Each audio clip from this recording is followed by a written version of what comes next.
ఒక్కసారి ఆలోచించండి, మీరు దశాబ్దాలుగా అండగా నిలిచిన మీ పక్కనే ఉన్న మిత్రదేశం ఉన్నట్టుండి మీపైన యుద్ధం ప్రకటిస్తే ఎలా ఉంటుంది? సరిగ్గా అదే జరుగుతోంది పాకిస్తాన్, ఆఫ్ఘనిస్తాన్ మధ్య. ఒకప్పుడు ప్రాణ స్నేహితులుగా ఉన్నవాళ్లు ఇప్పుడు అన్రికగ్నైజ్డ్ శత్రువులుగా మారిపోయారు. అసలు ఈ అనూహ్యమైన మార్పు వెనుక ఉన్న కథేంటో ఇప్పుడు వివరంగా చూద్దాం.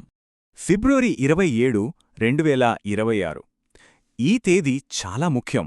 ఎందుకంటే చాలా కాలంగా ఈ రెండు దేశాల మధ్య రగులుతున్న చిన్న చిన్న గొడవలు, ఆరోపణలు ఆ రోజు ఒక్కసారిగా పూర్తిస్థాయి యుద్ధంగా మారిపోయాయి. పాకిస్తాన్ రక్షణ మంత్రి ఈ మాట అన్నప్పుడు అది ఊరికే అన్న మాట కాదు. అదొక కొత్త, చాలా ప్రమాదకరమైన అధ్యాయానికి నాంది పలికింది. ఇంక దాపరికం లేదు, ఇది డైరెక్ట్ వార్. ఈ టైంలైన్ చూస్తే మనకొకటి అర్థమవుతుంది. పరిస్థితి ఎంత వేగంగా చేయి దాటిపోయిందో. చూస్తుండగానే కేవలం 10 రోజుల్లో ఒక చిన్న ఉగ్రదాడితో మొదలై అది వైమానిక దాడులకు, ఆ తర్వాత భూతల దాడులకు దారితీసింది. చివరికి రెండు దేశాలు ఒకరి రాజధానుల మీద ఒకరు బాంబులు వేసుకునే స్థాయికి చేరాయి. ఇదొక డొమినో ఎఫెక్ట్ లాంటిదన్నమాట. సరే, ఇప్పుడు ఈ యుద్ధం యొక్క మొదటి దశను కొంచెం లోతుగా చూద్దాం. ఈ గొడవ చిన్న చిన్న సరిహద్దు తగాదాలను దాటి ఒకరినొకరు డైరెక్టుగా కొట్టుకునే స్థాయికి ఎలా చేరిందో పరిశీలిద్దాం. పాకిస్తాన్ చేపట్టిన ఆపరేషన్ గజబ్ లిల్హక్ అనేది ఏదో చిన్న ఎయిర్ స్ట్రైక్ కాదు. వాళ్లు నేరుగా ఆఫ్ఘనిస్తాన్ యొక్క గుండెకాయల మీద కొట్టారు. కాబుల్ తాలిబన్ల రాజకీయ కేంద్రం, అంటే వాళ్ల మెదుడు లాంటిది. ఇక కాందహార్ వాళ్ల ఆధ్యాత్మిక కేంద్రం, అంటే వాళ్ల హృదయం. ఈ రెండు నగరాలపై దాడి చేయడం ద్వారా పాకిస్తాన్ ఇచ్చిన సందేశం చాలా క్లియర్: మీ నాయకత్వంలో ఎవ్వరూ ఎక్కడా సేఫ్ కాదు అని. కానీ దీనికి తాలిబాన్ల నుండి వచ్చిన సమాధానం ప్రపంచాన్ని షాక్కి గురిచేసింది. నిజంగా దీని ఎవరూ ఊహించలేదు. ఆఫ్ఘనిస్తాన్ నుండి తాలిబాన్లు పాకిస్తాన్ రాజధాని ఇస్లామాబాద్ దగ్గర్లో ఉన్న సైనిక స్థావరాలపై డ్రోన్లతో దాడి చేశారు. దీంతో వాళ్ళొక విషయం నిరూపించారు: తాలిబాన్లు కేవలం గెరిల్లా ఫైటర్స్ కాదు, వాళ్ల దగ్గర ఆధునిక టెక్నాలజీ, వ్యూహాత్మక ప్లానింగ్ కూడా ఉన్నాయి. ఇది యుద్ధంలో ఒక పెద్ద మలుపు. యుద్ధం అనేది కేవలం భూమిమీదనే జరగదు, అది సమాచారంలో కూడా జరుగుతుంది. ఈ స్లైడ్ అదే చూపిస్తుంది.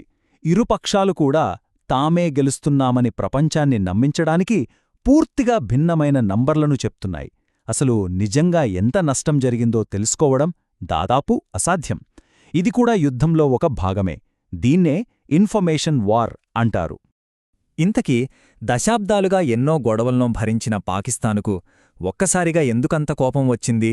వాళ్ల సహనానికి కట్టల తెంచిన ఆ చివరి సంఘటనలేంటి? అసలు ఏం జరిగింది? ఈ స్లైడ్లో కనిపిస్తున్నవే ఆ కారణాలు. ఈ దాడుల తర్వాత పాకిస్తాన్లో ప్రజలు భయపడటం మొదలుపెట్టారు. సొంత దేశంలోనే సేఫ్టీ లేదు అనే ఫీలింగ్ వచ్చేసింది. దీంతో ప్రభుత్వం మీద తీవ్రమైన ఒత్తిడి పెరిగింది. ఆఫ్ఘనిస్తాన్లోని ఉగ్రవాద స్థావరాలపై కఠిన చర్యలు తీసుకోవాల్సిందే అని దేశవ్యాప్తంగా డిమాండ్ పెరిగింది. ఇప్పటిదాకా మనం రీసెంట్గా ఏం జరిగిందో చూశాం. కానీ అసలు కథ చాలా పాతదే. ఈరోజు జరుగుతున్న ఈ యుద్ధాన్ని పూర్తిగా అర్థం చేసుకోవాలంటే మనం వాళ్ళ పాత స్నేహాన్ని ఒక్కసారి చూడాలి. దశాబ్దాల నాటి ఈ బంధం చివరికి ఎలా బిడుసుకుట్టిందో చూద్దాం. ఇక్కడే అసలు సమస్య అంతా ఉంది. ఆఫ్ఘన్ తాలిబాన్, పాకిస్తానీ తాలిబాన్ అంటే టీటీపీ, ఈ రెండు వేర్వేరు. ఆఫ్ఘన్ తాలిబాన్లు ఆఫ్ఘనిస్తాన్ను పాలిస్తున్నారు. టీటీపీ ఏమో పాకిస్తాన్ ప్రభుత్వాన్ని కూల్చేయాలని చూస్తోంది. పాకిస్తాన్ ఏమంటోందంటే ఆఫ్ఘన్ తాలిబాన్లు తమ డేంజరస్ కజిన్ అయిన టీటీపీకి తమ దేశంలో ఆశ్రయమిస్తున్నారని, పాకిస్తాన్పై దాడులు చేయడానికి వాళ్లకు సపోర్ట్ చేస్తున్నారని ఆరోపిస్తోంది. చాలా ఏళ్లుగా పాకిస్తాన్ ఒకే ఒక ప్లాన్తో ఉండేది. వాళ్ల బద్ధశత్రువైన ఇండియాతో ఎప్పుడైనా యుద్ధం వస్తే వాళ్ల పశ్చిమ సరిహద్దులో ఉన్న ఆఫ్ఘనిస్తాన్ తమకు ఒక సేఫ్ బ్యాక్యార్డ్ లాగా, అంటే ఒక సురక్షితమైన ప్రదేశంగా ఉండాలి. అందుకే తమకు అనుకూలంగా ఉండే తాలిబాన్లను పాకిస్తాన్ చాలా గట్టిగా సపోర్ట్ చేసింది. దీన్నే స్ట్రాటజిక్ డెప్త్ అని పిలుస్తారు. కానీ ఇప్పుడు ఆ ప్లాన్ మొత్తం తలకిందులైంది. ఏ సేఫ్ బ్యాక్యార్డ్ కోసం పాకిస్తాన్ ఇన్ని పాట్లు పడిందో అదే ఇప్పుడు వాళ్లమీద దాడులకు ఒక లాంచ్ ప్యాడ్గా మారింది. వాళ్లు పెంచి పోషించిన పామే ఇప్పుడు వాళ్లనే కాటేస్తోంది. విశ్లేషకులు దీన్నే రివర్స్ స్ట్రాటజిక్ డెప్త్ అంటున్నారు.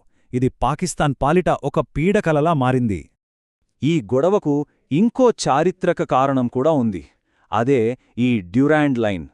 100 ఏళ్ల క్రితం బ్రిటిష్ వాళ్లు ఒక గీత గీసి ఒకే జాతి ప్రజలను, కుటుంబాలను 2 దేశాలుగా విడగొట్టారు.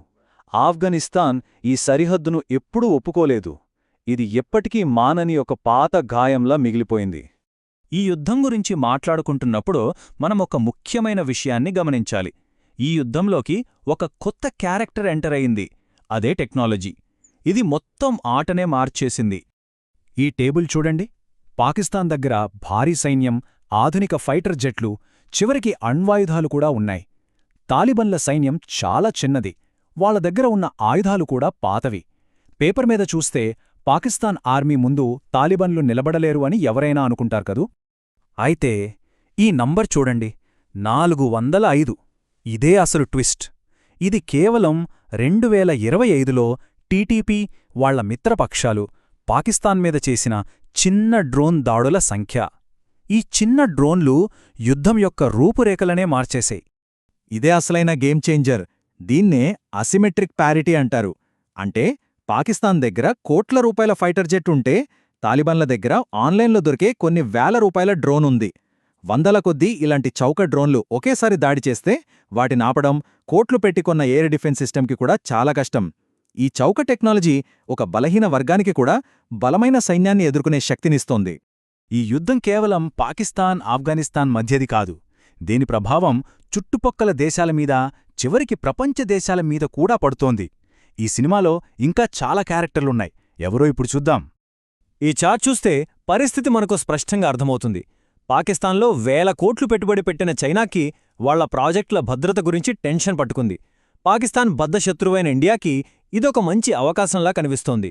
ఇక మిగతా ప్రపంచ దేశాలేమో ఈ గొడవ ఇంకా పెద్దదైతే ఏమవుతుందో అని భయపడుతున్నాయి. కాని అన్నింటికన్నా పెద్ద షాక్ ఇది. ఒకప్పుడు బద్ధశత్రువులైన ఇండియా, తాలిబన్లు ఇప్పుడు నెమ్మదిగా దగ్గరవుతున్నారు. వాళ్ల కామన్ ఎనిమీ పాకిస్తాన్ బలహీనపడుతోంతో వాళ్ల మధ్య స్నేహం చిగురిస్తోంది. భారతదేశం కాబూల్లో మళ్లీ తన ఎంబసీని తెరిచింది. వాళ్లకు సహాయం చేస్తోంది. పాకిస్తాన్కు ఇది ఊహించని దెబ్బ. వాళ్ళ పాత ఫ్రెండ్ ఇప్పుడు వాళ్ళ పర్మనెంట్ శత్రువుతో దోస్తి చేయడం వాళ్ళకు అస్సలు నచ్చట్లేదు. సరే, ఇంత జరుగుతున్నప్పుడు ఇన్ని చిక్కుముడల మధ్య అసలు వీళ్ల మధ్య శాంతి సాధ్యమేనా? ఈ సంఘర్షణ భవిష్యత్తు ఎలా ఉండబోతోంది? చూస్తుంటే ఆశలు పెద్దగా లేవనే చెప్పాలి. ఎందుకంటే ఇంతకు ముందు జరిగిన శాంతి చర్చలు పూర్తిగా ఫెయిలయ్యాయి. ముఖ్యంగా టీటీపీ ఉగ్రవాదులకు ఆఫ్ఘనిస్తాన్ ఆశ్రయమిస్తున్నంతకాలం నిజమైన చర్చలకు అవకాశమే లేదు. రెండు వైపులా నమ్మకమనేది పూర్తిగా పోయింది. సో ముందు ఏం జరగబోతోంది? నిపుణుల అంచనా ప్రకారం ఇది అంత సులభంగా ముగిసే యుద్ధం కాదు. చాలా కాలంపాటు ఈ యుద్ధం ఇలాగే నడిచేలా ఉంది. ఇండియా లాంటి దేశాలు ఆఫ్ఘనిస్తాన్లో ఇంకా ఇన్వాల్వ్ అవుతాయి. కానీ అన్నింటికన్నా ఎక్కువగా నష్టపోయేది మాత్రం పాకిస్తానే కావచ్చు. యుద్ధం వల్ల ఆర్థికంగా, టీటీపీ దాడుల వల్ల భద్రతాపరంగా ఆ దేశం తీవ్రంగా దెబ్బతినే ప్రమాదముంది. కాబట్టి మనం చూస్తున్నది కేవలం రెండు దేశాల మధ్య గొడవ కాదు, పాత స్నేహాలు శత్రుత్వాలుగా మారడం, చౌక టెక్నాలజీ పెద్ద పెద్ద సైన్యాలను వణికించడం. మనం ఆలోచించాల్సిన ప్రశ్న ఏమిటంటే, ఇది కేవలం ఒక ప్రత్యేకమైన సంఘర్షణ, లేక దక్షిణ ఆసియాలో భవిష్యత్తులో జరగబోయే యుద్ధాలకు ఇదొక ఉదాహరణ మాత్రమేనా?